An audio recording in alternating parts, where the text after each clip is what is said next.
Одоо жишээ нь тэнд хийж байгаа гэмт этгээдүүд бол одоо өнөөдөр KFC Pizza Hut гэж хэлсэн бол дараад нь өөр компани нэр тавиал ороод ирэх юм. Тэгэхээр хакерууд боёо гэмт этгээдүүд арга барилаа өдөр тутмдаа ингээд өөрчлөлт явж байгаа бол эдний ингэ суур одоо үндсэн одоо философи нь яг юу байгаа юм бэ гэдэг зүйл рүү очиж байгаа. Тэрний юу вэ нэхэд дандаа таны санхүүгийн мэдээлэл рүү хандах ордлогод ирэхэд хийж байгаа гэсэн үг. За өмнө бас хэд хэдэн ерөөхдөө кейсүүд төр юу байдаг гэсэн байна. Шуудангийн компани нэрийг ашиглаж одоо танд шуудан ирлээ шүү гэдэг байдлаар одоо мессеж явуулаад тэндээ дараад оронгууд нь баахан мэдээлэл бүглүүлж авчихсан хамгийн сүүлд нь картын мэдээлэл чаавъя гэдэг санаа. Тэ одоо л KFC Pizza Hut-ийн ч юм уу яг тэр одоо фишинг гэдэг гол зорилго нь юу вэ гэхээр интернет банкныхын username password-ыг нь аавна.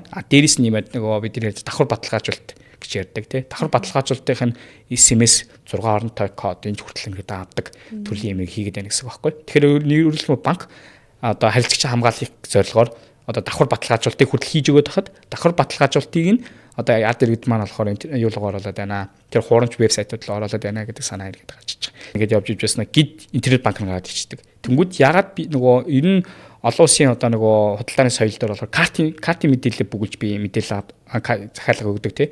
Тэгсэн чинь интернет банкны нэвтрэх нэрээрээ ороод одоо тэр одоо нөгөө пицца захиална гэдэг чинь өөрөө ингээд нөгөө логикээр маш алдаатай зүйл юм гэдэг байхгүй. Тэгэхээр бидний одоо банкны салбарын одоо голомж банк гэлтгөө бүх салбарын хэлээд байгаа хүмүүс юм бол банк хийж танилаа ингээд төрүүлжлийнх явуулахгүй шүү л гэдэг санаа ирээд яриад байгаа. Тэр тусмаа картын мэдээллийг ч авах одоо таны интернет банкны чиний мэдээллийг авах гэдэг зүйл чинь ирэхэд одоо банкны зүгээс хийдгүү хөдлөлээ гэдэг